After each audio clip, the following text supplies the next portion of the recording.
What's up, guys? It's your man, Donovan Sharpe, and welcome to this edition of TSR Live, presented by Happy Hippo Herbals, home of the highest quality kratom on the planet.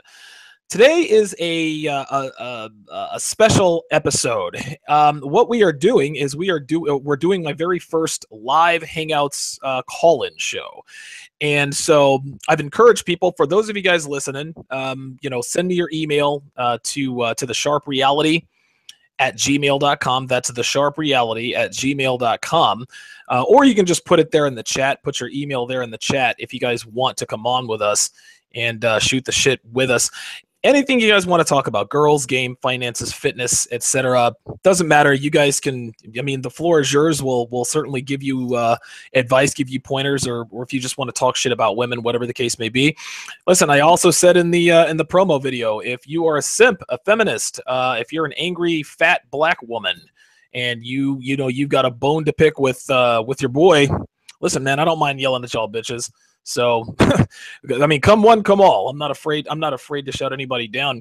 Joining me today is fellow Negro Manosphere writer Darron Brown, who is not only a regular contributor here at TSR Live with Super Chats. You've written an article for NegroManosphere.com. So, DB, how's it going, man? I'm good, man. Thanks for having me. Oh yeah, absolutely. Yeah, I wanted to do this just to kind of see how it goes. I'm still on my live channel, and my live channel doesn't have, I think I've got like 1,000 subscribers, something like that. But once, right around Christmas time, I'll have access to my other channel. We'll be able to do live streaming, so we'll have a much bigger audience. But for now, we'll sort of make do with what's going on here. So let me ask you. I guess you're sort of my first de facto guest here as a writer to the. Oh, wait a minute. Old School Writer says no sound. Can you guys hear me? Hang on a second. I can hear. No, it's okay. It's fine. There's always some sort of glitch or some sort of mix up with this stuff. But can you guys let me know in the chat if you guys can hear me? Because I can hear. Okay.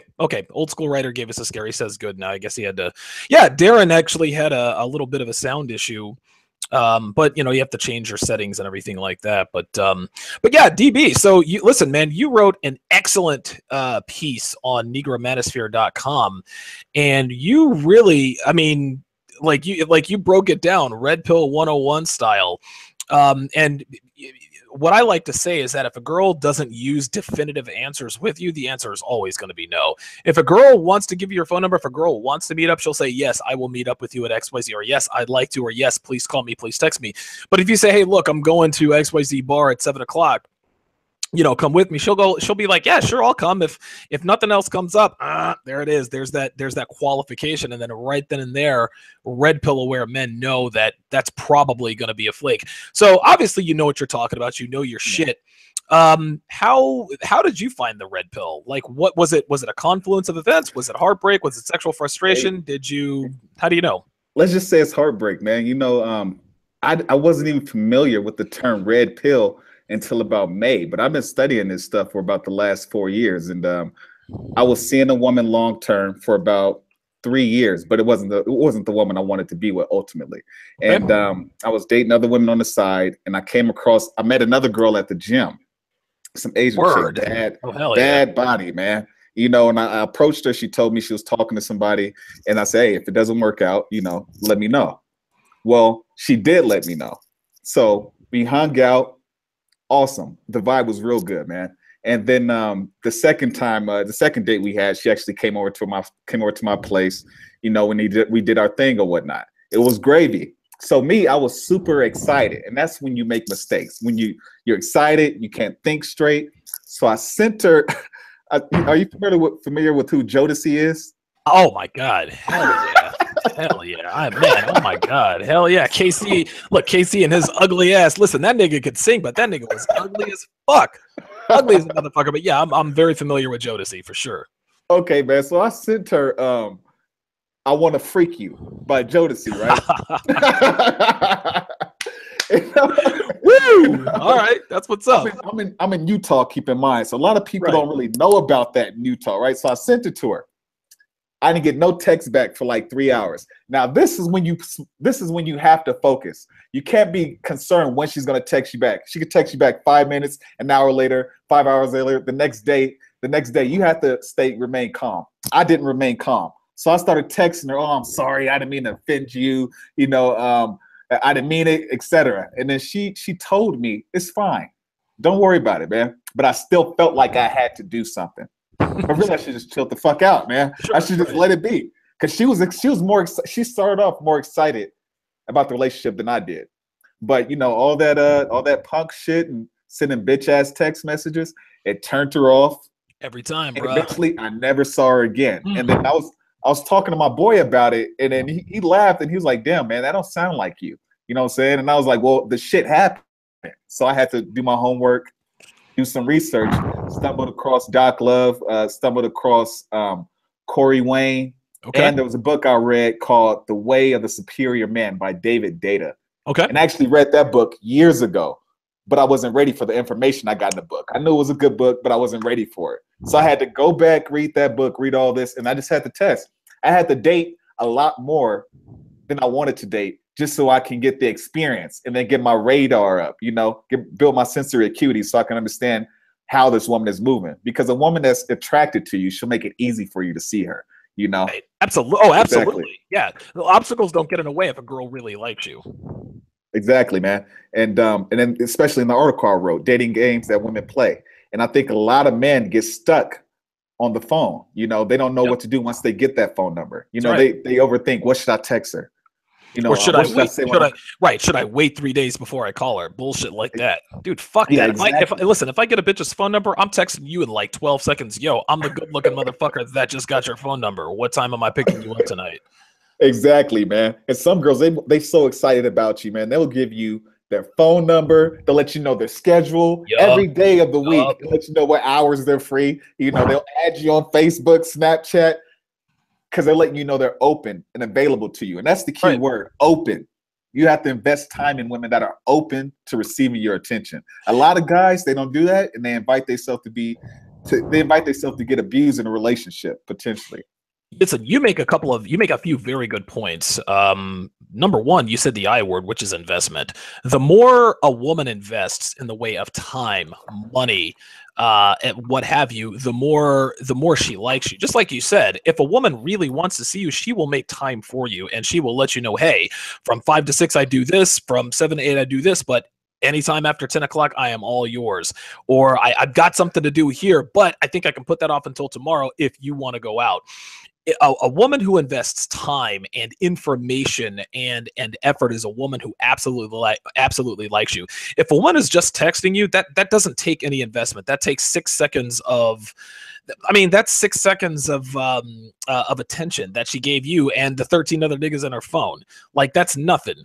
If she gets on the phone with you, if she lets you know what's going on with her schedule, then that's a woman you might have a chance with. Now, another good point you made is the more specific they are, the more they're invested in you. If a girl says something like, well, I might be able to be there, or I've got, no, that ain't specific enough. Yes, well, I've got to do X, Y, Z, A, B, and C, but then if I get home early and then do this late, then I might be able to do it. If they're specific with you, they're into you. Now, you said something about the fact that you weren't ready for that red pill information, and years ago, I picked up a book by Tariq King Nasheed. You ever heard of that guy? Yes. Yeah, that guy. Listen, that dude has all the game. And I read his book years ago, but I wasn't ready for it. I was in the middle of a divorce. I was separated from my soon-to-be ex-wife, so I wasn't really ready for it. And like you said earlier, with this Asian chick, early on, she was really excited, but somewhere along the way, you got more excited than she did. This is the fucked up thing with dealing with today's women. The more excited you seem to be, whoever appears to care the most has the least power. And it's fucked up that we have to treat women like we don't give a shit for them to give a shit. And that's what happened in your case, is that you were all in. You're sending her songs every freaking night. I can't even sing. But Devontae and Casey and JoJo and all them niggas. But that's what I'm saying, man. Like you sent her all this stuff to let her know how you feel, and she said, "Oh, this thirsty ass nigga. All right, cool. Let me go off and get somebody else." It sucks that women are like this, but this is the hand that we're dealt, man. It is, man. You know what it is. Really, what it is, man, is that men today are different than men were 60 years ago. Yes, Because men carried themselves like men. Not that they didn't love their woman any less than we do today. It's just the right. way that we express it today. And we think that because of TV, the media, all this other shit, it tells us how a man in love is supposed to behave. That's And it's right. wrong. No, it's It's wrong, man. absolutely wrong. Yeah. And that's why you get these simps that will fight the red pill because it's like it's been ingrained in their subconscious.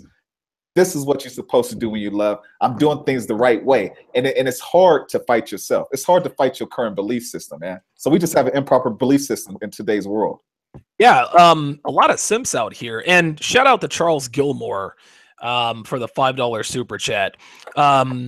Appreciate that, Charles. And like I say to everyone who contributes to the show, sends donations, man, I never take any of your donations or contributions for granted. $5, $2, 50 cents, whatever the case may be. I mean, listen, I'm already putting your donations to good use. I got a nice new pair. I got a nice new headset, and as you guys can see, this, I'm actually going to take them off here. This one's fancy. You guys can see that it like changes colors and shit. Look at that. That's some fancy. That's some fancy ass shit. I had the Garden Variety call center. Made it look like I was working at AT&T. Thanks for calling AT&T. This is Donovan. How can I help you? But yeah, I upgraded it. Obviously, this sounds a little bit better. But shout out to Charles Gilmore, $5 super chat. Appreciate that.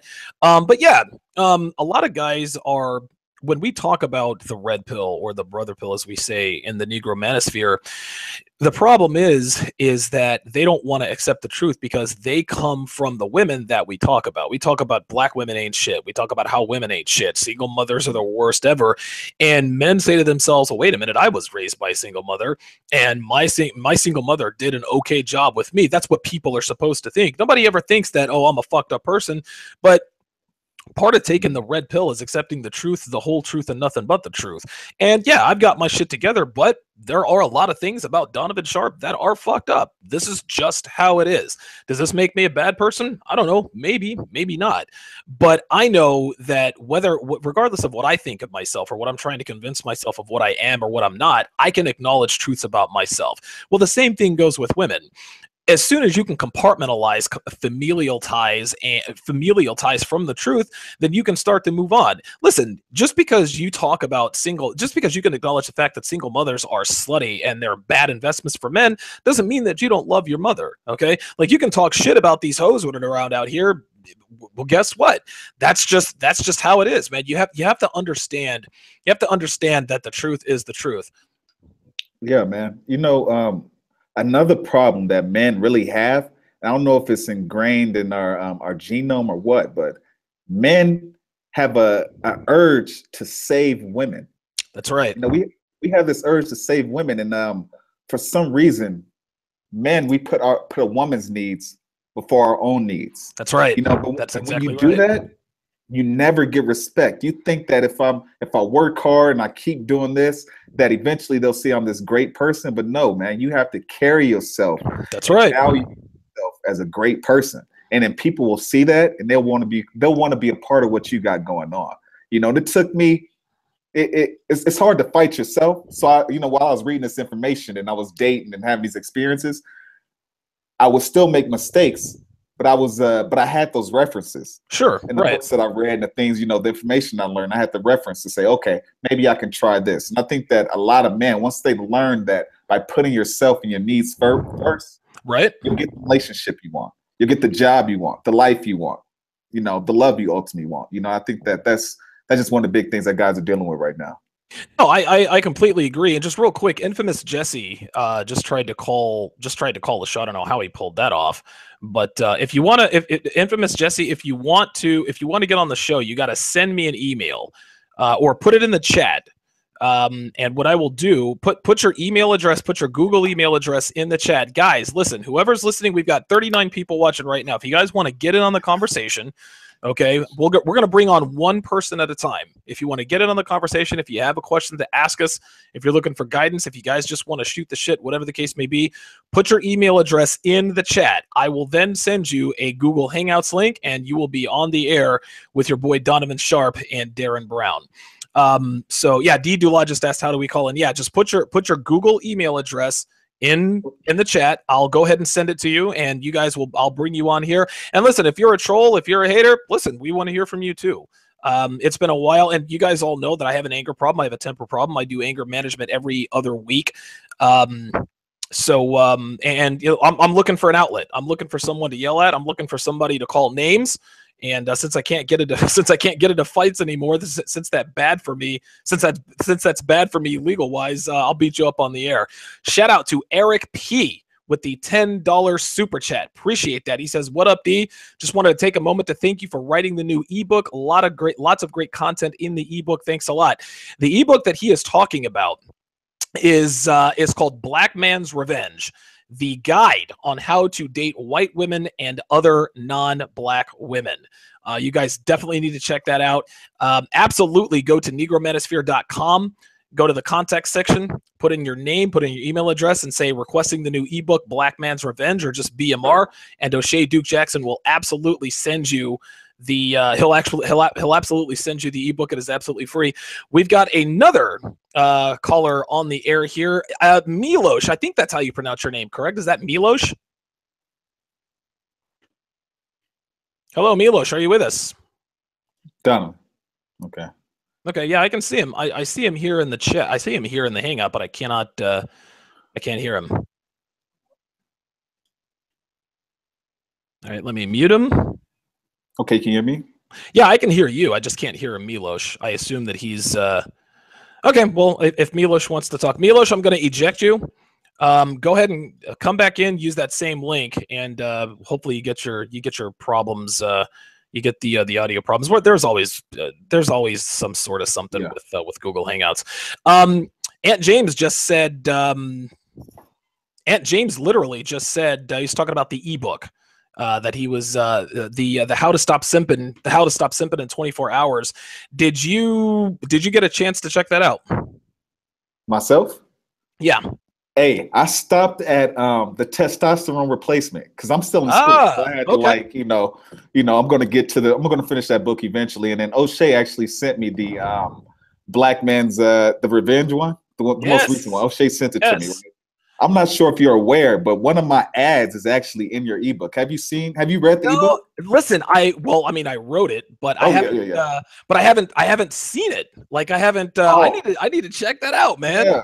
Yeah. My ad is for the Ladies Champion. There's a social media, a self-improvement social media application that I'm putting together, and it's meant to basically help people become the best version of themselves. And then I'm trying to help people like myself, and then coaches, people that are like you and like, O'Shea and Steve the Dean and Ali Roger Curry, put your products out there. I've been trying to do this for like the last 2 years, man. So just check out the book. When you get a chance to check out the ebook, I'm gonna check it out. I'm gonna check it out. My ad's in there, man.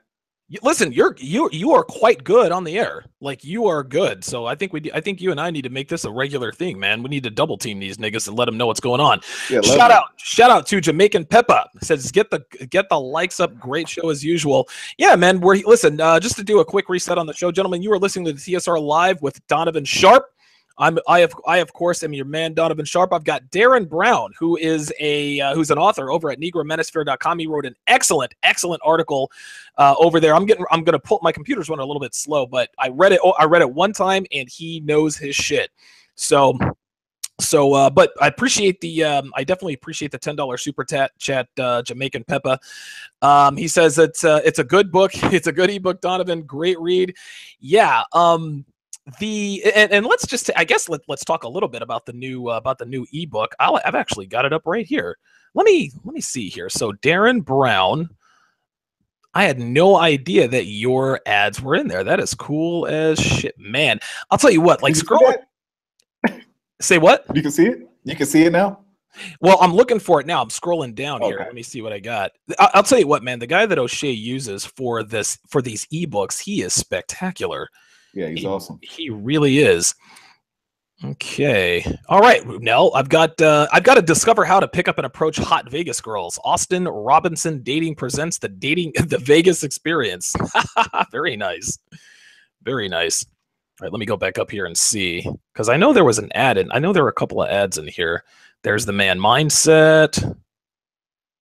All right. Okay. Well, I guess. Oh, there's. The ladies. You know what? I did see that, Darren. I had no idea that was you. How about that? Yeah, that's This me, is a man. full one page. I like it. I like it. The ladies champion, become the person you want to attract. Now explain the rationale behind that. Become the person you want to attract. Well, a lot of guys, like Alan Roger Curry, he touched base on this yesterday with O'Shea, and he was saying, guys, they refuse to improve themselves because they can't get that 9 or a 10, and you may never be able to get that 9 or a 10, but if you're attracting twos, you could definitely attract sixes if you improve yourself. Of course. And then the reason I emphasize become the person you want to attract is because you are what you attract into your life. If you're around shitty people, you're gonna be this. If you're around 5 shitty people, you'll be the 6 shitty person. That's you know right. what I'm saying? If you're around 5 people that's trying to do things, you'll be the 6th person that's trying to do things. Same thing with money. If your friends are millionaires, you'll end up a millionaire. So if you want to be around high quality women, because you get that question a lot, where do I find high quality women? Right. If you want to attract and find high quality women, you have to be a high quality man yourself.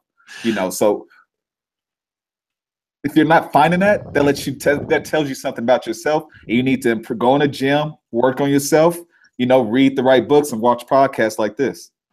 Right, man, and this is something that I try to remind men of all the time, especially when I'm on with O'Shea, is I let men know that, hey, even though we talk shit about women, bitches ain't shit, they're hoes, they're sluts, they're whores, blah blah blah blah blah, they suck, this and that and the other.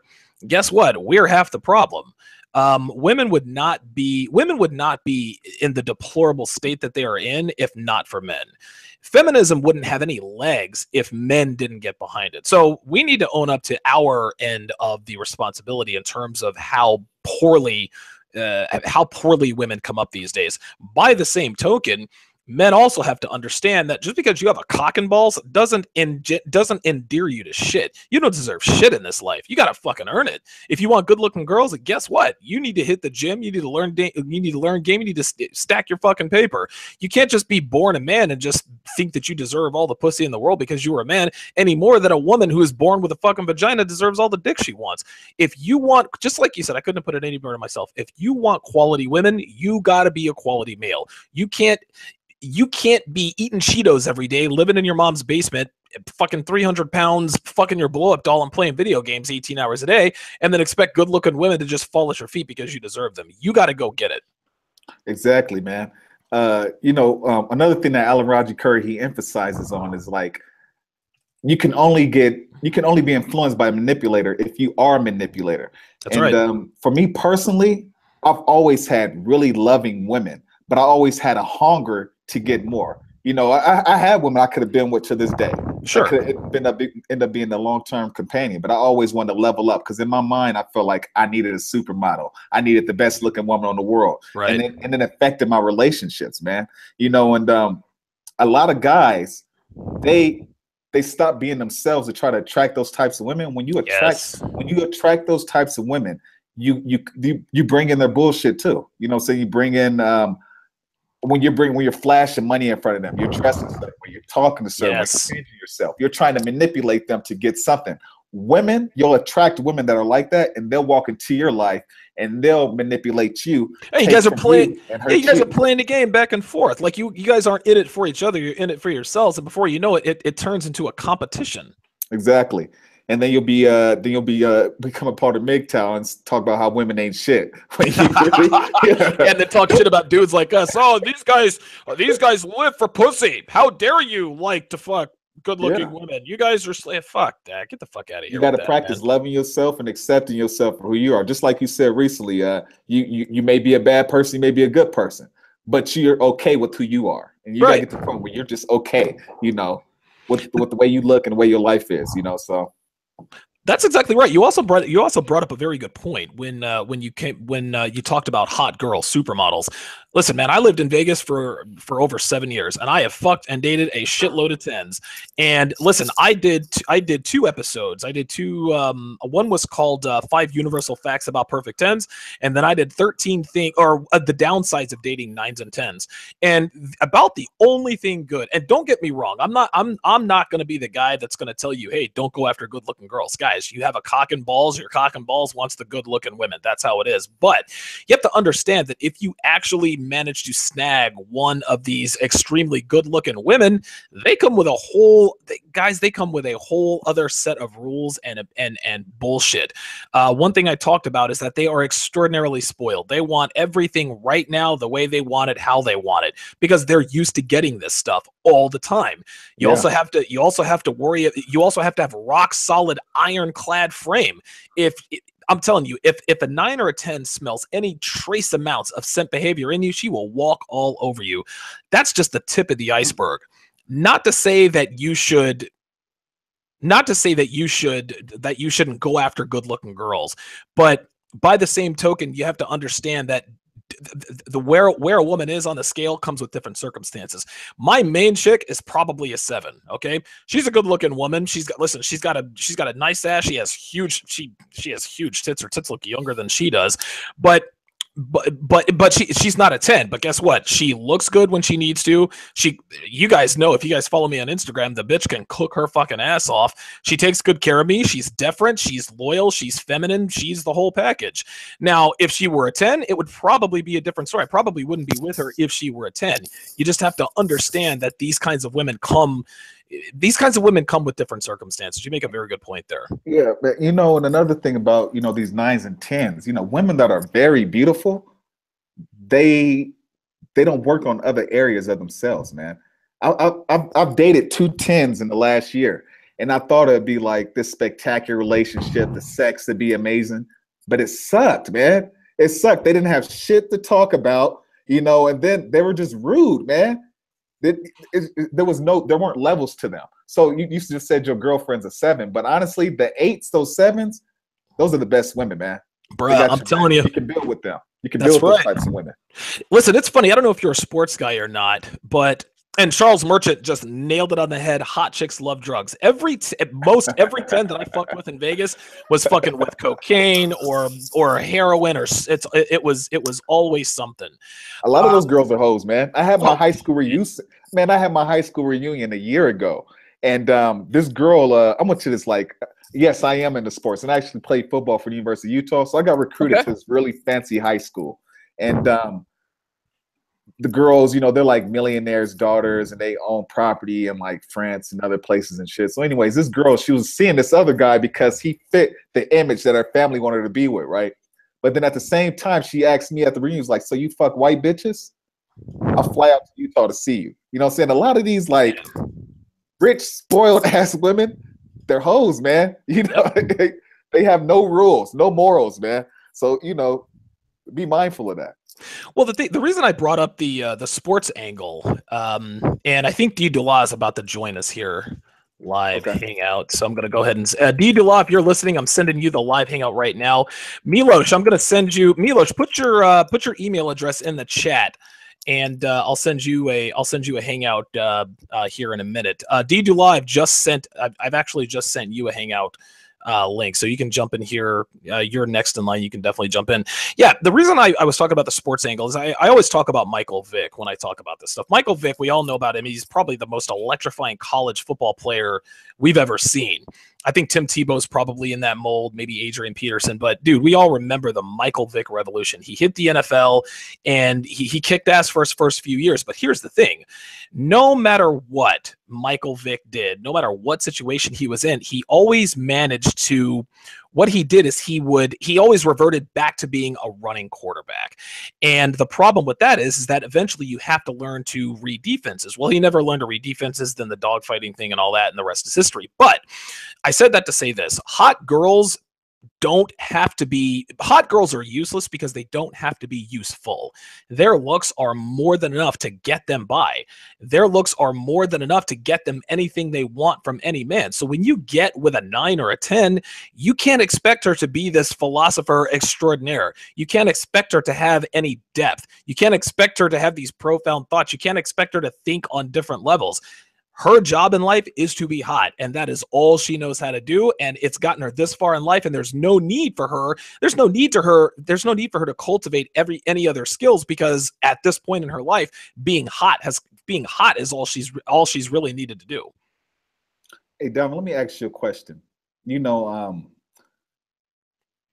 you're 40. You're 40, or you about to be 40, right? Yeah, I'm 40. Yeah, yep, just turned Okay, 40. so you've been doing this since the 90s. Is there any difference between the nines and tens in the 90s compared to the nines and tens now? Because I see women on campus that are gorgeous, but they're validated through Instagram. Yes. And, you know, they won't. They'll never have a boyfriend. They're never in a relationship, but they have some of the most provocative photos on Instagram. And I'm wondering, were the women in the 90s the same way? Or, you know, is there some kind of difference because of social media today? No. Well, that is the difference, is social media. The women in the 90s. Now, I went to school back in the mid 90s, or I went to college back in the mid 90s, 1995, and women were still women were not as much attention whores. They were attention whores at fraternity houses, get-togethers, parties, etc. But now because women can attention whore right from the palm of their hand, it's even worse. And it's almost like they can't. It's almost like if a guy shows her attention in real life, she doesn't really take it seriously because she doesn't see it on her Instagram page or her Facebook page or anything like that. But as soon as she sees it on Instagram or Facebook, that's where they concentrate most of their preening. Hey, look at me, you know, here's my phone, here's my selfie, blah blah blah blah blah. And then out in the open, they kind of do the same thing. But yeah, that is the major difference between women of the 90s and women now, is that women now, they are, I mean, unless they have followers and likes, they don't really buy the fact that they're good looking women. Now, by the same token, they're not stupid. They know they look good. They know that they can feel the eyes on them when they're out. They see guys striking up conversation for no reason but to talk to them. But they're much more, and women these days are much more attention whorish because there are more ways to be attention whores. You know, what I noticed too is with women who validate themselves through Instagram. Yep. If you hit on one of these women, they'll look and see if you get any kind of attention on Instagram as well. And if you're not hot shit on Instagram, they'll automatically conclude that you must not be a high value option because you're not valued on social media. Like, right. Like, what are you doing? Like, wait a minute, you've only got 13,000 friends. What the fuck? Wait a minute. What? Like, are you kidding me? Exactly, man. Yeah, exactly. Listen, I know down in Vegas, especially girls who work in the sex industry, you know, strippers, call girls, escorts, or whatever, they are. If you ever get a chance to, and I have a unique perspective on this because I was good friends with a lot of them, but the thing is they live another existence. Girls today, they are I mean, it is like they judge a man based on not just his money, but how famous he is on social media. If you're famous, that's not enough. You got to be internet famous too. And that to me is it's one of the more astounding things that I have found at this point. It really, I mean, I still can't believe it. It's still a shock to me. You just have to stay away from women like that, man. Because I feel like in general, women, when it comes to dating, they're super critical when it comes to like getting involved with a guy. You know, I have friends to this day that were, because I'm approaching 30 next year. So those girls I've known since they were 20, beautiful women, and they're still single. And it's because they're ultra critical. They want the guy to look like this, have this. They've been told this story through Disney movies, through Hollywood. This is what they are supposed to have in life, and this is what they deserve. You know, and it's they're just ultimately hurting themselves. Right. I agree. I'm having a little bit of technical difficulties. It's telling Milos that says that he's not allowed to join the call. I'm not really understanding that. So what I'm going to do, hang on a second.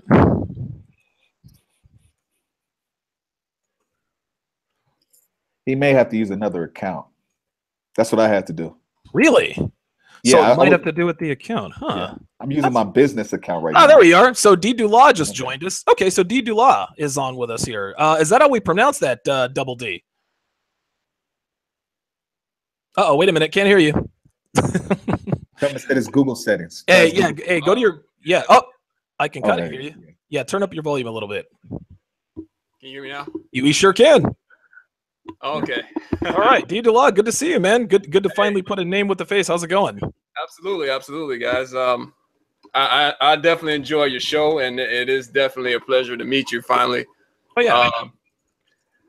One of the things that you brought up was that it starts with yourself. You know, I honestly think that the whole red pill frame of mind is something that's built from within, you know, based off of your life experiences, you know. And I think one of the huge things that we as guys, we have the ability to self-reflect and learn from the experiences we went through. Whereas if you look at your typical chick, you know, she don't learn until about 55, if ever. You know, there's no thought process of maybe I shouldn't be doing this. Maybe I shouldn't be sucking and fucking every dick that I see. You know, That's exactly right. So I think that's a huge problem, and I honestly think that's where you know, the whole fantasy and the Disney story tales have influenced women thinking that they can do no wrong. You know, I think that plays into it too. Absolutely. The whole Disney princess fantasy. And listen, this speaks to what Darron was talking about. Women these days have unrealistic expectations. They expect you to have 6 figures, have a 60-inch cock, have 60 homes. And then they expect you to look like Shamara Moore and Ryan Reynolds put together. And then when men like us say, okay, well, we see that and we're going to raise you the same thing. We want you to stay fit. We want you to stay thin. We want you to learn how to cook. And all we get in return is a big fuck you. You guys should love us for who we are. But we got to be the movie stars. We got to be the porn stars. We got to be Mr. fucking Wonderful for them to give us a look. Yeah, that has to do with the feminist movement, man. Of course. You know, they know. I think that people know that women they're more prone to be lazy. I mean, that's the best word I can think of right now. They're more prone to be lazy, just go along day by day. But when you live in this country, just the way the foods are put together, you're more likely to be fat. And then you're also receiving like negative. You're reinforced with negative ideals through the media and whatnot. Women are taught to want more and to work less, so they overvalue where they currently stand at, and they don't, just like just like you previously just said, that accept me for who I am. It's because that's been reinforced in their head since they were kids. I'm perfect. I don't have to do anything. You know, as they get in their 40s, I'm perfect. I don't have to do anything. You're 300 pounds. You haven't established anything in this world. But I'm supposed to be, like you said, Shamara Moore or Ryan Reynolds. And it's funny, my dad went to high school with Shamara Moore, so it's kind of, Oh, no shit, really? Yeah, he's from the Bay, from like Palo Alto. Yeah. Okay, good shit, man. Yeah, that's the thing, man. It's that's the frustration with a lot of men, and you have to understand that at times there's nothing wrong with a woman having standards. Okay, let's just go ahead and get that out of the way. But by the same token, if you guys are going to have standards, we're going to have standards too. If you guys have requirements of us, that's cool. Listen, we know you guys don't want bum ass niggas. Like, we get it. We wouldn't want you to want that. Otherwise, the state of man would be as deplorable as the state of woman. But you have to understand, there are things that we want. There are things that we require as well. And the sooner they wrap their heads around that fact, the better off they're going to be. Yeah, it's back to like what we said regarding my ad. It's like you have to become the person you want to attract, you know, and that says nothing says it better than that. So you can go, sir. You can go, man. Yeah, D-Do-Law, what are your thoughts on that? And I'm being told by my assistants that I'm getting a lot of wind interference from me. Are you guys hearing anything weird on my end? No. Okay, never mind. Very good. All right, so D-Do-Law, let me ask you this. Is there anything you wanted to ask, anything you wanted to shoot the shit about, comment on, etc.? Oh yeah, I mean, I absolutely agree with you guys when it comes to attracting what you want in your life by building yourself up. I mean, you can't be a hobo and expect to be pulling bad bitches, and 9s and 10s. That's just completely unreasonable. So in the reality of things, you know, it starts with self. It starts with pretty much building yourself to a point. I mean, none of us came into the red pill without some type of self-reflection and realizing that we got to, you know, basically build from within. You know, I think every man, if he's not like coming from a strong household with like, you know, strong men raising him. I mean, most black men come from single moms, and you know, single moms put that, not to say that all single moms have this mentality, but most do. When it comes to how a woman should be treated, you need to have your black woman to be queen, all that bullshit. You know, that shit get implanted from an early start, you know. And it takes a lot to deprogram yourself from that shit, you know. Mr. Bashar, Yeah. I want to ask you a question. How long have you been involved in self-improvement, and what areas of your life do you have you worked on, or what areas of your life are you working on right now? I mean, for me, it's been a while, man. Like, you know, I actually was in the service for about 7 years or so, and I think my journey started there. And not only from a physical standpoint, but also from a mental standpoint, you know, just being around that environment where every day there's a challenge. Every day you have to basically push yourself to a new level. I mean, that really pretty much has ingrained within me. So when it comes to realizing, okay, this is where I'm at and this is where I'm trying to get to, having the capabilities to sit down with myself and have I guess a little meeting, All right, guys, I'm back.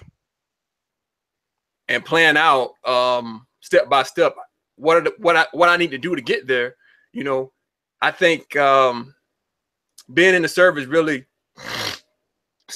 being in the service really cemented that into my life. You know, and as far as right now, you know, I'm pretty much like have dedicated myself to, you know, fitness, health,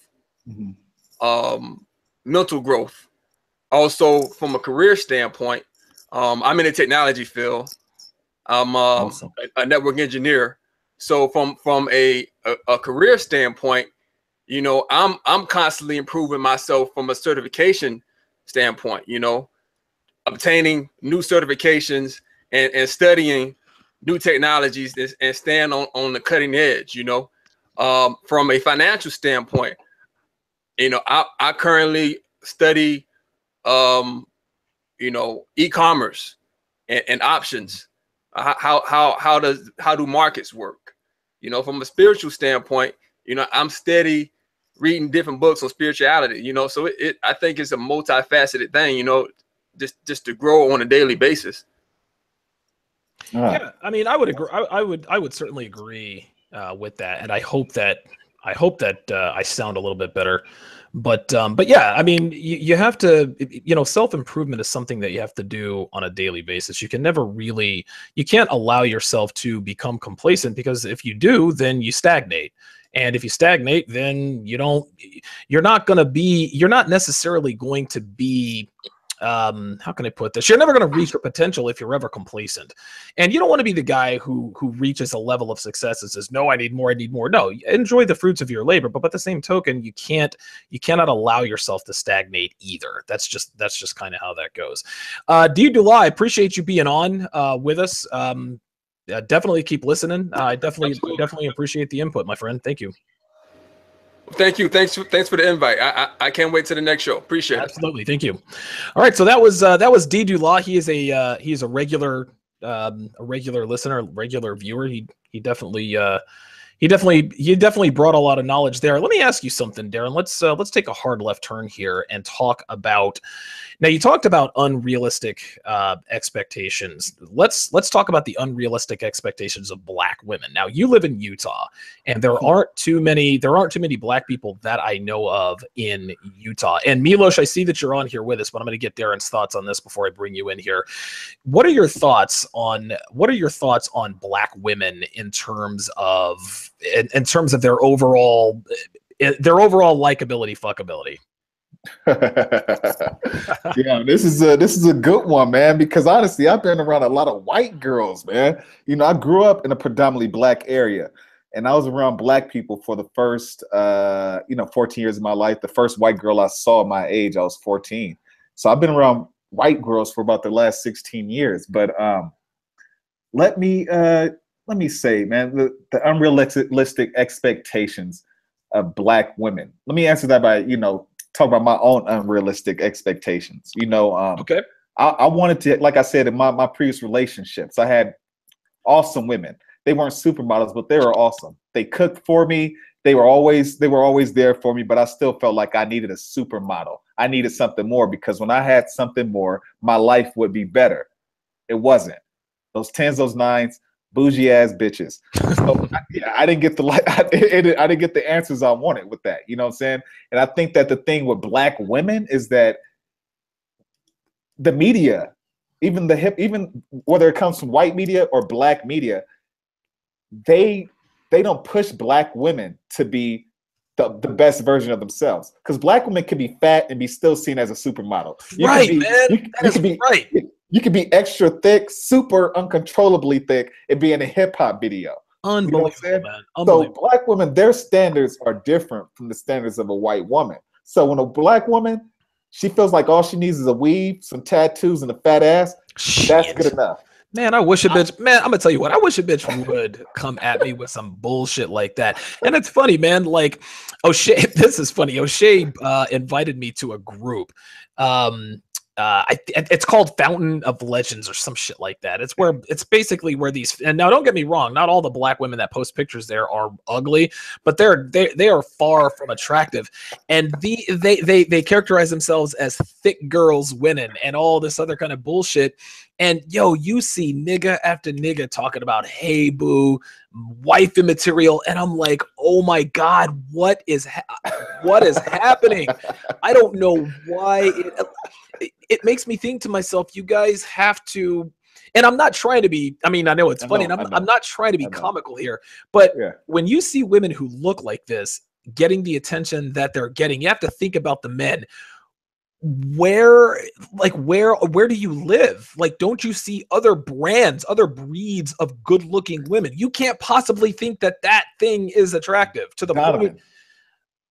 Donovan, they don't. DB, help me out here, man. I'm at a loss. They don't see other women. I grew up in the streets, man, and that's all you see. You see hood ass chicks, and whether she's Latina, Black, or Polynesian, she's fat, and that's what you like. You like the feisty, you like the extra fat, and that's all you know. Your community is ingrained. This is a high quality woman. She gives you shit. That's what you deserve. See, I probably would be in the same position if I didn't go to these upper class bougie ass high schools, or if I didn't come out to Utah and try to build myself. Because those were the women I liked before. I liked women that wore sneakers, who talk shit, who came at me a certain way. Listen, Around the Way Girl by LL Cool J, right? You heard that? Lisa, Angela, Pamela, Renee, I love you. You're from around the way. Talking about walking with a switch and chewing your gum and the big hoop earrings and the ponytail, wearing the Nike hoodie. Bitch, get the fuck out of here with that bullshit. Real quick, shout out to Barry CEO. Big $15 super chat says, quote, great show. Men shouldn't look to have a serious relationship until their early 30s. Take your 20s to be the best you can be by yourself. I could not agree more. D Dula, who just came on with us, shout out $5 super chat for him.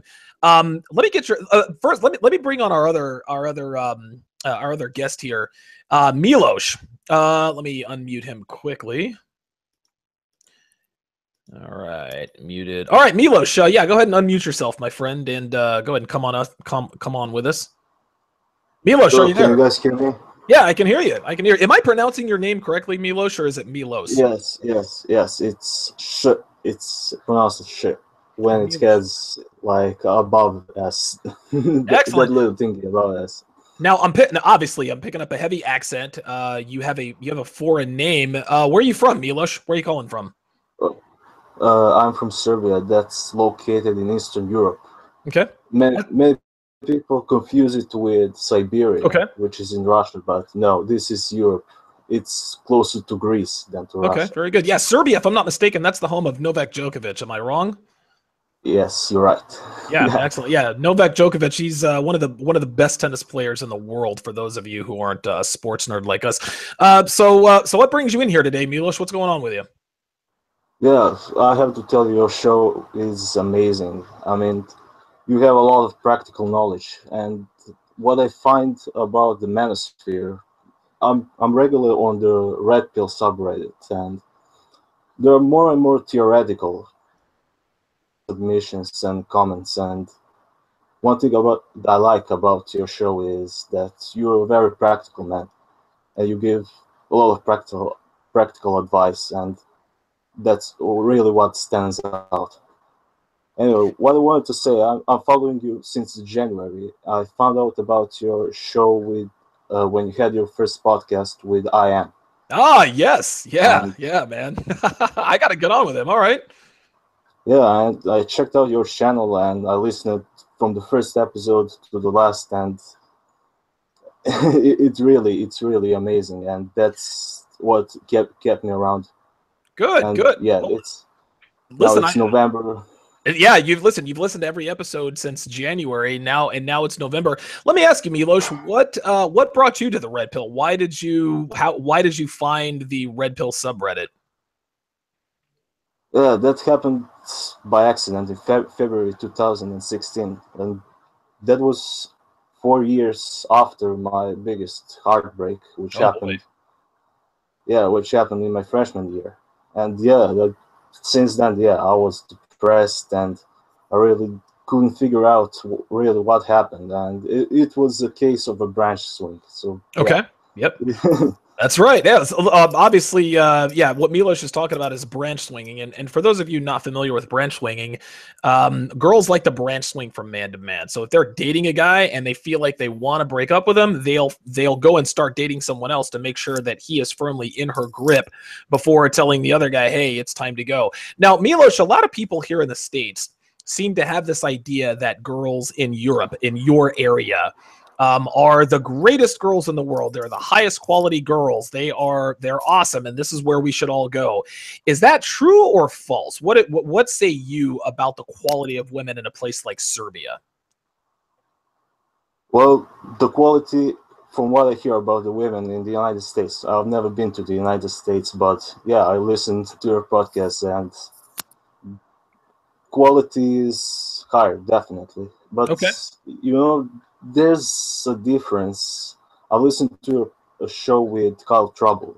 He's spending a lot of time in Eastern Europe, and there's a huge difference if you're a foreigner and if you're a local guy. If you're a foreigner, that's a huge plus, and if you're a local guy, you need a huge social proof in order to attract quality women. When you talked about it, you need to be an A+ at one thing.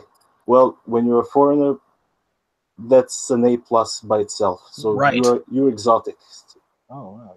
So that's something that attracts women. So they want to find about your country, about yourself.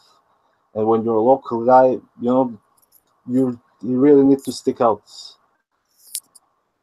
in some other area. For example, I live in a small town, 8,000 people.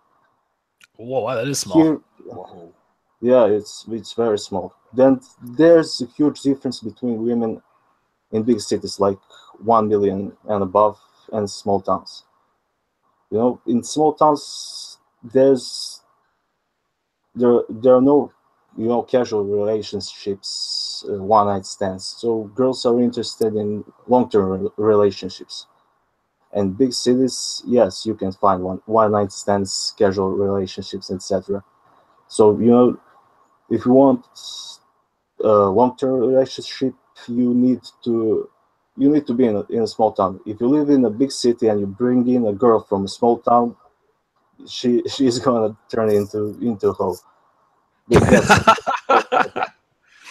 So it sounds to me like you're saying that if you go to the big city, girls are hoes in big cities, but if you get into a smaller town, less of a population, they tend to be a little more geared toward long-term relationships. Is that what you're saying?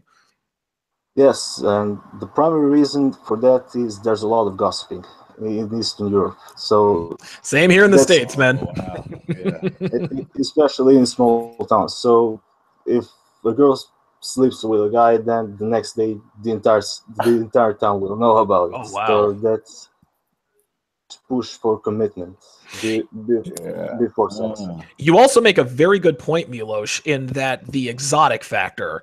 If an American guy goes to Europe, or if he goes to England or Serbia, yeah, girls, that's our A+ at one thing, so to speak. But if you were to come over here, like just listening to the way you talk, you have a strong command of the English language, but your name is Milos and you talk with an accent, dude, you'd get so much ass here in the States because listen, in America, and whether you're in a small town or a big city, it doesn't matter. Girls are looking to fuck. And real quick here before you respond, Milos, I got to shout out Aunt James, $2 super chat. Appreciate that. Felon Bullets, appreciate the $5 super chat. He says, just got in, keep up the good work. Black Gnostic Speaks with the $5 super chat, contributing to the building fund. And TSR TSR Towers and Sharpe Studios own Sharpe Assist with the $5 super chat. So I appreciate that. So yeah, Milos, what I was saying before is that yeah, it works the same way. And it's amazing how women, no matter where they are, no matter where they come from, they are the same through and through. You got your heart broken because of a branch swinger. You were obviously in Serbia. Guess what? It doesn't matter if you're in Serbia, Austin, Texas, Las Vegas, Nevada, wherever the case may be. Girls are all going to be the same no matter where you are. Yeah, absolutely. And it was funny, She just suddenly, started to replying to my text messaging with a great time difference. So, back when we were dating, she would reply almost immediately, and then between the replies widened. Okay. So in the end, she just stopped replying to my phone call, stopped replying to my messages, and yeah, I figured out, she's not really interested. How are your prospects now since you've taken the red pill? How has your life changed since you've taken the red pill? Are you better with women? Are you still ingesting it? Where's your progress? Well, I made a huge progress. First, it's got me out of depression. That's the important thing that happened to me. Good for you. I lost a lot of weight and added a lot of muscle. That's a bonus. Yeah, I fixed my diet. I fixed the way I dress. Pretty much changed as a person, And Milos, I'm gonna go ahead and let you go now. I appreciate you calling in tonight, and I appreciate the love, man. It's good to know that I have listeners in other parts of the world. Anytime I do one of these, feel free to call in anytime. I've got your email address. If you want to get a hold of me for any reason, Donovan Sharpe, ROK@gmail.com. Thanks for coming on with us tonight. I appreciate it. Thanks. Thank you. Yeah, there you guys have it, man. Milos is from Serbia, and listen, he does exactly what we say to do. You got to get fit, you got to dress better, you got to eat better, and your life will improve. Darron, what did you get from Milos's story? What did you learn? When he said the concept of branch swing, and that caught my attention. Yeah. And we all know branch swinging is real and it's common. That's right. But what we don't touch base on is why women branch swing. I'm pretty confident there was a point in time when Milos, when he was with that girl, that she had a high attraction level to him. And somewhere along that line, he could feel the distance growing in our relationship. He can feel the distance before she even got another guy. Of course. And the reason women start to distance themselves is because within that relationship, there's things that you are doing that are communicating weakness in that relationship. Maybe when she reaches out and texts you, you stay on the phone and text her for like 3 hours throughout the day. Right. 3 or 2 hours, 30 minutes. Maybe she calls you, you're on the phone too long. Maybe you're always available. Maybe she tests you and you don't pass her test. And then gradually over time, when you're doing that, her attraction level falls, you know? And I understand when you can feel that distance growing in your relationship, you think, I got to do something to save this relationship. Same thing I did with that Asian girl. You feel like I got to do something. I feel her pulling away. I have to give her flowers. I have to ask her on dates. I have to spend money on her. But really what you should do in those moments when you feel the distance growing in a relationship, you should just pause and fall back. Right. Do everything in your power to not contact that girl. You got to let her go off and do whatever she's doing, and then don't reach out to her, because she'll wonder. She'll be like, whoa, you know, I left and he hasn't chased me at all. You know, because if she left and you chased her, you kept giving her attention, she's like, whoa, I don't have to do anything. This guy's all over me. Maybe I can do better, you know? So that's really key. When you feel a girl, the distance going in a relationship, you see her testing you, stop giving her your attention. No matter how long it takes, man. Listen, I could not agree more. And the key phrase in what he said was, no matter how hard it is. Gentlemen, listen, man. And Darron, I know, listen, I've been in those situations, and I know you've been in those situations where you're dating a girl that you like. You can feel her start to distance herself for whatever reason. It could be anything. And you say, okay, I feel like I'm losing. Because listen, we're not stupid. We can see it. We can feel it in her body language, how she kisses us, how she fucks us, has she stopped sucking our dick. It could be any number of things that a girl does or doesn't do that puts us on high alert. And at that point, we're men, we're fixers. We want to say, okay, what is wrong with this relationship? I need to fix it. Just like you said, I need to ask her out on dates. I need to check up on her, et cetera, et cetera. But another word that you said was availability. If you are too available to a woman, she will take you for granted, because get this, women value what they are required to work for.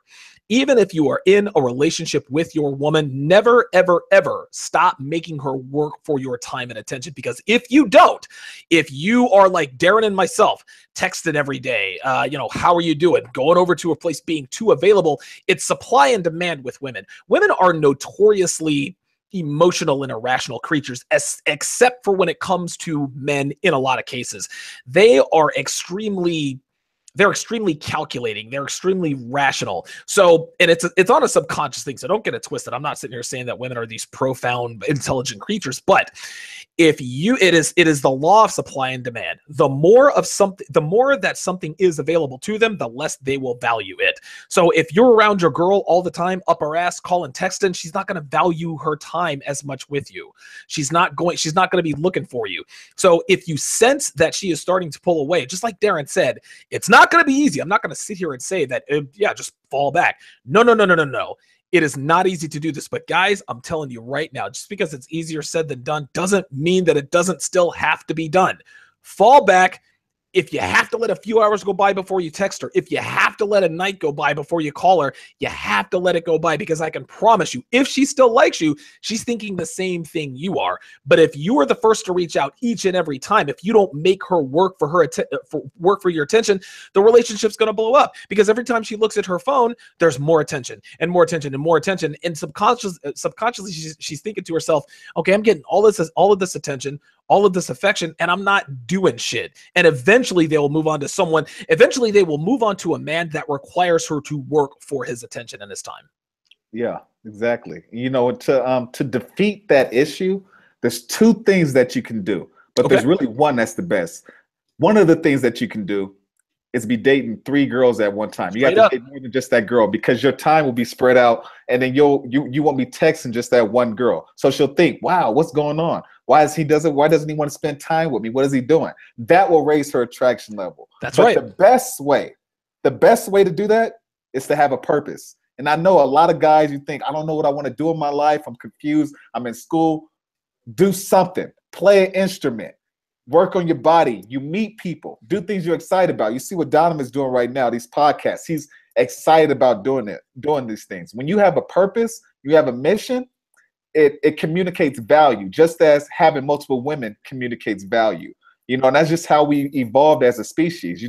We're not in these little communities and then guys going off on expeditions for a month to go hunt for food, and the women are just by themselves and they have to wonder and worry about us. Now our interactions with each other are more frequent, but the attraction is the same. You have to have something going on in your life, and that adds value to who you are. I would agree. Women want to be with men who are going places. They want to be with a man who has a plan. And one complaint that a lot of men have of black women, and I'm trying to get Black Gnostic Speaks in here, and for whatever reason, it's telling me that it is not recognizing the email, blackgnostic20@gmail.com. One thing that one complaint that black men, a valid complaint that black men have of black women, is that black women want the finished product. Okay, BGS, Black Gnostic Speaks, I got you that hangout. Jump in at any time, my friend.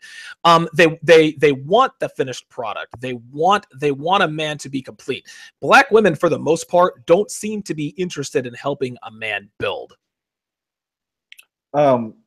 I feel what you're saying, man, but I'm like I said, I've been around white women for the last 16 years, and I see it with them too. The only difference with white girls is the ones that I'm around is that they stay on top of their body. They're on top. Yeah. They're on top of their body, but you'll get these women that live through the social media or any kind of like external Disney movie type of factor that they'll snap. I forgot what I was about to say, man. Go to Black Gnostic Speaks. I was going to say, BGS, I see you're in the house, my friend. What's going on, brother? As far as black men and black women, it's something that, Donovan, you probably know it, man, because you've probably seen it, man. Black women have a profound, low-key contempt for black men. They just have.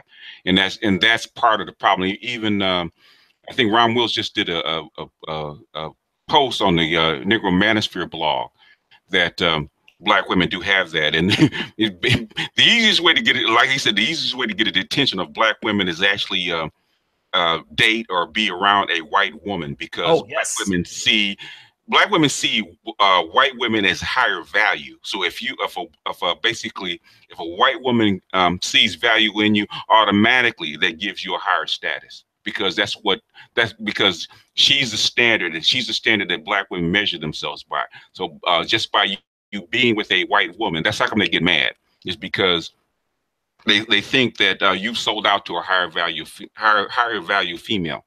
They don't like it. You know what? It's funny. It's funny that you say that, and I liken that to, and I'll liken it back to sports. Kevin Durant, or LeBron James, Kevin Durant. LeBron was with the Cleveland Cavaliers for 7 years. Bad ownership. He gave him a broke down Shaquille O'Neal, Antoine Jameson. So when his 7 years was up, he said, "Hey, look, I'm taking my talent to South Beach because I'm upgrading to Pat Riley, a better organization, better coach. Ownership is behind me, better players, et cetera, better weather." And everybody vilified him for it. So when we as black men decide to upgrade, as it were, to white girls, they get mad because it's their inferiority inferiority complex. It's almost like a self-fulfilling prophecy. They don't want to admit it, but they admit to their inferiority complex by just getting mad that we're with white girls. It's unbelievable. Yeah, because the only thing that makes them feel good about themselves is that they feel that they're at a higher level, higher status than black men. So that issue between black men and black women is something that goes way, way back, man. It goes back, way more than 100 years. So it's something that's just actually ingrained in the culture, and black women refuse to see that's what it is. Let me ask you something, BGS. Where do you stand on dating black women? Do you date black women anymore? I have children. Yeah, I've always dated black women. I have children by black women. Okay.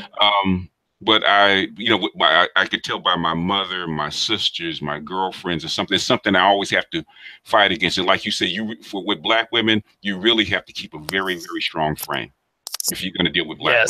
Yes.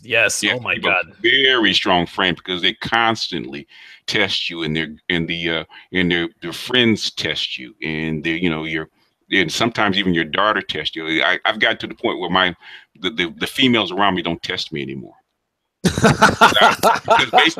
Because I'll tell you this, if you're going to date black women, you have to constantly shit test them, just like a pimp does. That's right. A pimp constantly shit test their women. I always say, flip the game. Don't let a woman shit test you. Constantly shit test her. Make her do something. You know, if she questions you, man, don't let that slide. You question her. You always keep, like I said, you always keep keep them alligators up, man. Listen, you said something that struck a chord with me. Don't let that slide. That is key. And this goes with all women. You guys, especially if you're with a good-looking woman, you have to have a rock solid frame. Anytime she tests you, if she tests your authority, if she tests your manhood, do not let her get away with that noise. Fuck that. If you have a 9 or a 10, and you might disagree with this, Donovan, you might disagree with this. If you have a 9 or 10, man, that's like owning a Bugatti and have it in the projects and parked on the street. Everybody's gonna want to touch it. Everybody's going to drive it. And if you're a jealous person, a really jealous person, you either have to do one or two things. Know that it's just like Donovan said, that it's just your turn. And she's going to be with you for a certain period of time, and she's going to move on, or you need to, like, say, downgrade. Like I said, 9s and 10s, it's like they're for basically dating only. If you're going to settle down, like Donovan says, you need to 6, 7, or 8. I agree. Your top 8. I would submit this to you. I would submit to you, BGS, that the 9s and 10s of the world are almost like de facto community property. Everybody, everybody's going to get a turn with a 9 or a 10 because they never really belong to anybody. Like I've said before, it's just your turn. I said that to a woman because she was a dime. She was at work, right? And we're talking, and she was talking about relationships. I said, dimes belong to everybody. Oh, and she laughed, and she started laughing because she knows you're right. She knows you're right. Dimes belong to everybody. Oh, wow. Yeah. Listen, again, community property. They really, a dime will, the only time a 10, a 9 or a 10 will allow herself to be taken off the market or taken possession of is if you are an extremely high value male and i.e. net worth. If you have a net worth of at least 7, 8 figures, you can take a dime piece off the market. But if you're not a baller like that, trust me, if you're fucking a 9 or a 10, you've got some game, but you got to understand there was some luck involved with that too. Listen, I've fucked plenty of 9s and 10s, and listen, there's no doubt in my mind that luck played a role in that. And I'm not with a 9 or 10 now. At that point, it was just my turn. It was just your turn. And the only time that I would suggest that a man stay with a 9 or a 10 is that if she chooses you and she breaks herself, or if she truly wants to be with you, a 9 or 10 will actually do more for you because she has to, because she knows that she can't be trusted. You have to make sure that she breaks herself. You have to constantly shit test that 9 or 10 if you're going to be with her for any length of time. Now, explain to my audience what you mean by shit testing a woman, just so that they know and understand how you shit test a woman. Because I'm going to tell you how I shit test a woman here in just a second, but just explain to my audience. I'll tell you how I shit test a woman. If we're on a date, if I pay for a date, the next day she pays for it. There you go. That's number one. There you go. Okay. I remember my fiance, when we were going, she was a spitting image of Pam Grier. Okay. Oh, she's wow. A little darker. Yeah. Oh, she had better tits than Pam Grier. What? But she always used to get, she had, her tits did not look real. They were real, but her tits did not look real. She was a 40 double D. She had a 24-inch waist. She was 5'8.5". And she had she had 34 hips. But the thing is, when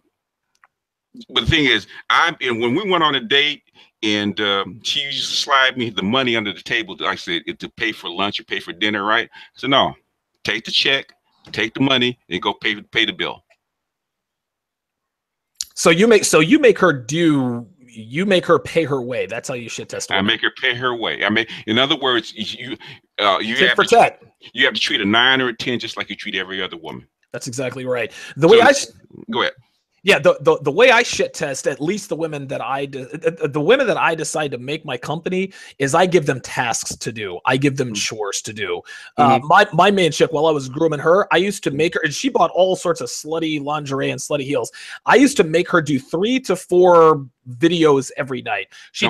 Listen, she'd stand on the wall. She'd be dressed. She'd be dancing to Ja Rule, Jay-Z, or whatever. And she'd take her clothes off. That took a long time for her to do because she had to get the makeup on. She had to get the dances right. She had to get the music right.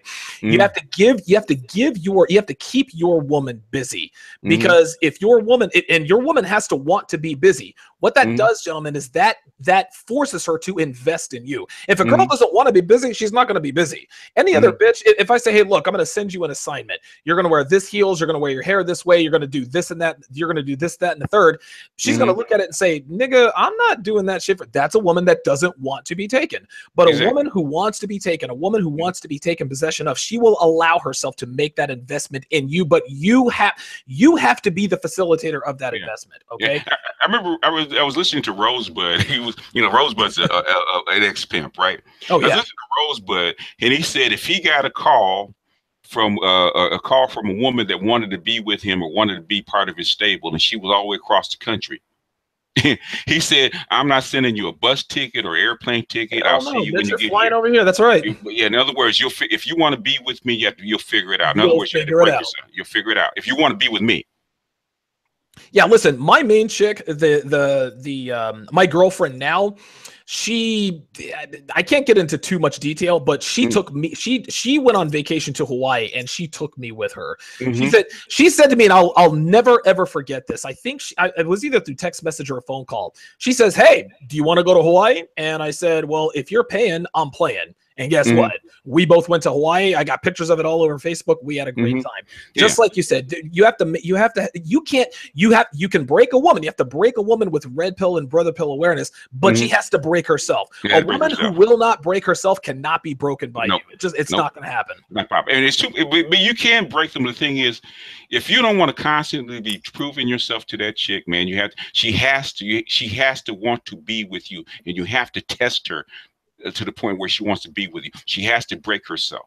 A pimp will tell you that. Any player will tell you that. If a woman doesn't break herself, it means you need to move on. I say if a woman won't break herself or you can't break her, you need to pass her to the next guy. And by break yourself, guys, we mean some sort of investment, time, monetary investment. Skin in the game. That's right. Exactly. Right. You have to have skin in the game. You have to have something to lose should this thing go sideways. Rock solid knowledge there. Darron, you live in Utah, so obviously you've been around white girls for quite a while. You've obviously had experience with black women. Let me ask you, do you date white girls exclusively? Do you date black girls every once in a while? Where do you stand on that? I date white girls and I date whitewashed black women. Ah, whitewashed black girls. I love it. I love it.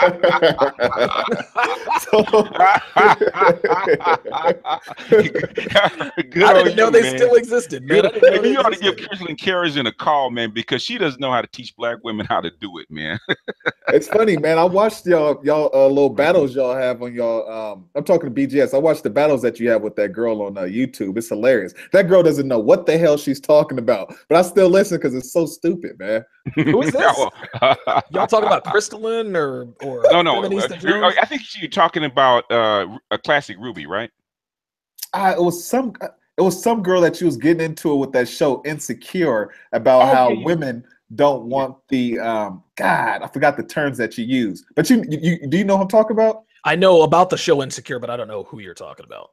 Oh, BGS, he does these shows about the show Insecure, and there's a girl that he battles with about the characters and what they mean and what women should value or what they're attracted to, and they'll go back and forth on like YouTube about this shit. So yeah. BGS, let me ask you, man, because this is funny. Now this is gonna make another hard left turn. The show Insecure. Me, I'm not the type of guy that would have watched it. You should have. Listen, no, I do. Listen, my girl is a white girl. She put me up on Insecure, and every Sunday night at 10:30, faithfully we watch it. And the one thing that got me drawn in was when Issa was on stage rapping about broken pussy. Yeah. Was unbelievable. What's your take on Insecure? It is okay. When I first heard about it, because Ron Wills turned me on to it, because I'm in LA and I live like maybe 2 miles from where it's filmed, where Insecure is filmed. Oh right? Shit. Okay. Yeah, it's Inglewood. Yeah, and I noticed Issa Rae because Issa Rae lies just like my daughter lies. Same. So in other words, I said these characters are 100% accurate. 100% accurate.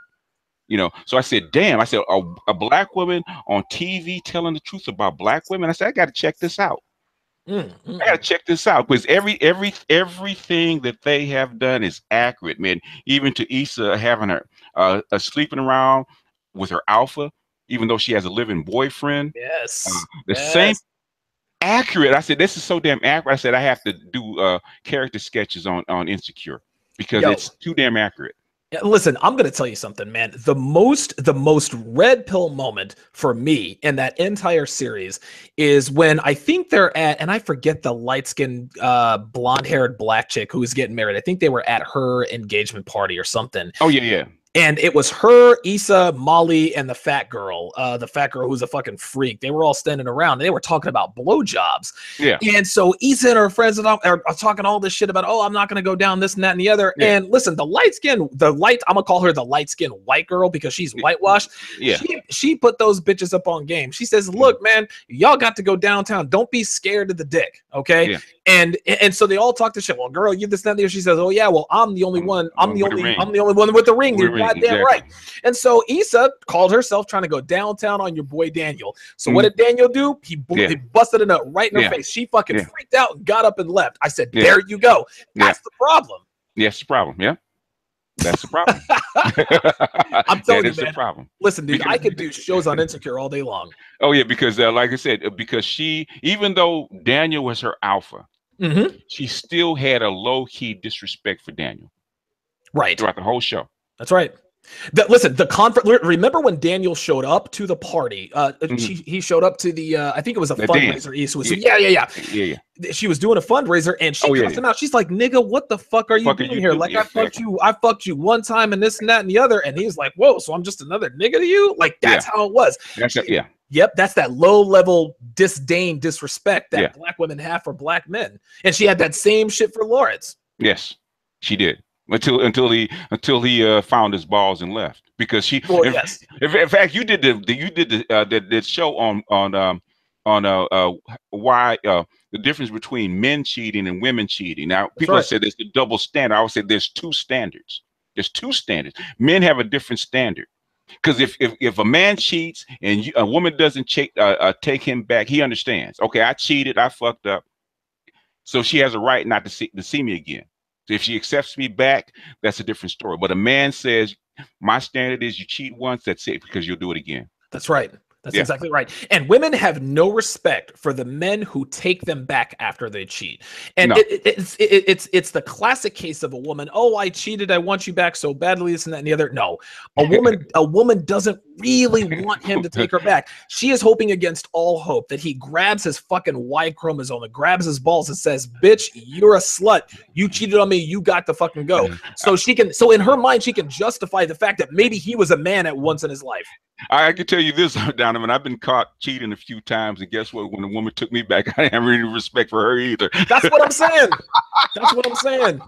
Always. Well, listen, there's the double standard, right? There's the same standard. There's some symmetry in there. Darren, are you familiar with the show Insecure? Have you ever watched that, or?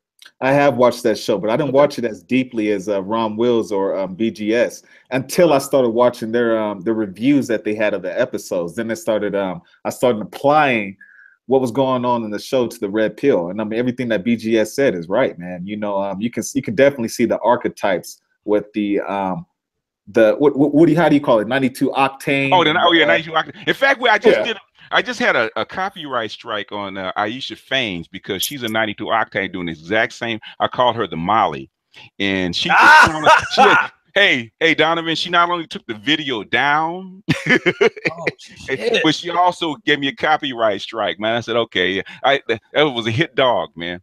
Hey, listen, a hit dog barks, right? To me, Insecure, I didn't realize how red pill relevant it was until, I don't know, maybe here's another red pill moment when Molly, speaking of cheating, you remember when Molly found out that her father cheated on her mother. Yes. And what did I'm telling you, this goes to exactly what I was talking about in my show, three reasons women take back cheating men and 2 reasons why men don't. She asked her mother when she finally you know, I guess got over it after she got done fucking dro for ever how long. Yeah. She went to her mom and said, look, what happened? Why did you take him back? And she says, you don't want to know what, Molly? It hurt me, but I took him back because I loved him. Yeah. That's it. That's the difference. If a woman understands that when a man cheats, he does it mainly for sex. A woman, especially if a woman has time in with a man, if she's paid her dues, if she's given him children, if she's taken care of him, this isn't to say that she's not gonna be hurt. Yeah, she's gonna throw shit. She's gonna call you names. She's gonna smack the shit out of you.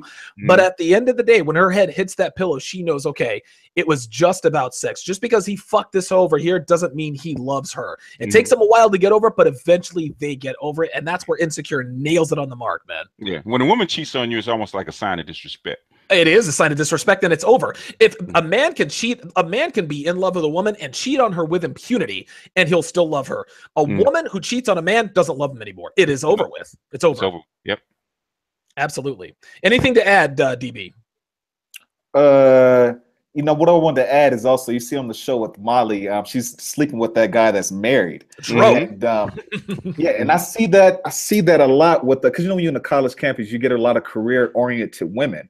And I'm heading into my 30s, and what I see with a lot of women who are gorgeous, who careers are going, that are in their 30s, that are still single, they typically never built their own relationships, but they try to date married men, or they date men who are like 8 years younger than them, because now that they're losing their value with their looks, they date younger men that still maintain that value. Maintain those looks, because that's what they value, what they're losing. Yeah, I mean, the thing is, a lot of 92 octanes, because of their emotionally, I can say, underdeveloped, for lack of a better term, they tend to date a lot of unavailable men. Okay. Yes. It's just because a lot of your 92 octanes are mentally fucked up, and they know it. Yeah. Because they've been pushed into a masculine frame, and it's not conducive for a female brain. No, it's not. And listen, the higher a woman climbs up the corporate ladder, she's going to wake up one day. She'll still be single. She'll still be childless. At that point, if a woman who's in the rat race for that long forgets how to be a woman, like everything that she has to do and be in order to be successful in whatever given field that she's in, it requires her to exhibit masculine traits all the time. All the time, yeah. I would also submit this. Oh, go ahead, DB. You got it. I was going to say, I read something a long time ago, and I think it was through David Data. He said that men, they grow through challenge, and women, they grow through praise. And the thing that you get with older women is that they've had so many bad experiences, is that they've been challenged so much that they take on a more masculine persona. So it's hard to have relationships with those women. So for me personally, I'm 29, and my girlfriend right now is 19. You know, and it's a lot easier to get along with her. She goes with it's called new material, man. It's called new material. She hasn't been jaded. Listen, she hasn't been jaded by the world yet. She hasn't. Nope. She still retains a lot of her youthful innocence. The world is a fun, sparkly place, and everything smells good. It looks good. The world is my oyster. Wait till she's your age. Trust me, she will.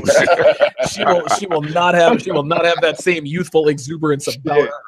Shit, I hope. Well, shit, I'm never getting married, man. You know, there you go. All that shit. I'm not getting married. Oh my god. Oh, Tyrese, unbelievable. Listen, regarding career women, I would submit this to you guys. The more status, the more money, the more wealth, the more influence, the further a woman climbs up a ladder, the further she shrinks her pool of potential suitors. Because think of it this way, guys. Let's use Molly, for example, high-powered lawyer. Is Molly going to date anyone who's less than at least a junior partner? Well, no. And there are many more Jamals and Tyrones working at Jiffy Lube than there are Philip and Thomases working at XYZ law firm. So let's say Molly gets that senior partnership that she thinks she deserves, that she wants. Well, guess what? Now she further shrinks it. Let's take it all the way to the top.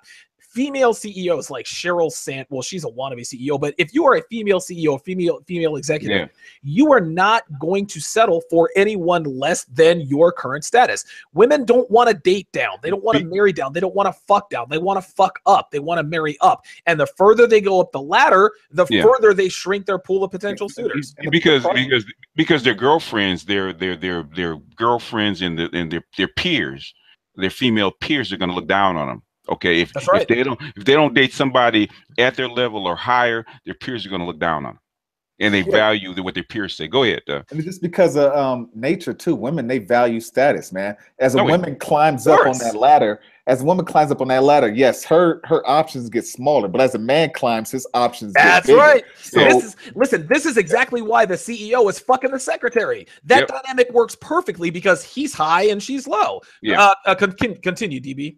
That's just what I was going to add, man. And and the man that's in that position, he's going to want the most feminine woman, and those women at that level are more masculine. This guy, like Steve the Dean said yesterday, this guy, he's a millionaire. He can go to another country and press a woman with a few thousand that's beautiful, that takes care of herself, who's still attached to her femininity, and he'll deal with that woman rather than deal with an American woman that's like 32, who's a CEO, who's making 200 grand a year, there's a very good book called The Richer Sex by Liz Mundy, and the whole book is there not talking about the high value women, but it's trying to brainwash feminist high value women into accepting a breadwinner role and actually accepting less valuable men. And the thing is that you can just see throughout the book, it just grates against the female's nature.